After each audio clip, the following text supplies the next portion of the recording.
বল প্রয়োগের কিছুই দেখতেছি না। খুব সুন্দর পরিবেশ, সবাই খুশি, সবাই আনন্দিত। আমি আমার ভোটাধিকার প্রয়োগ করলাম এবং আমি খুবই হ্যাপি ভিতরের অ্যারেঞ্জমেন্ট দেখে।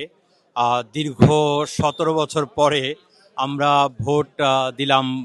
এর আগে প্রতিবারই দিতে আসছি, কিন্তু এসে দেখি যে ভোট দেওয়ার মতো পরিস্থিতি নাই। ইভেন আমার মানে নাম্বার কি এগুলি খুঁজে পাচ্ছিলাম না। যাই হোক, এবার সব কিছুর অ্যারেঞ্জমেন্ট অনেক চমৎকার।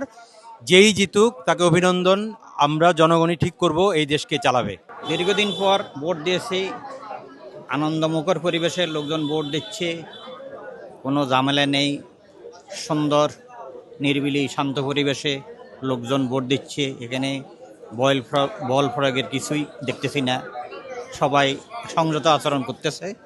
খুব সুন্দর পরিবেশ, লোকজন আমার মনে হয় অনেকদিন পর ভোট দিতে পেরে সবাই খুশি, সবাই আনন্দিত।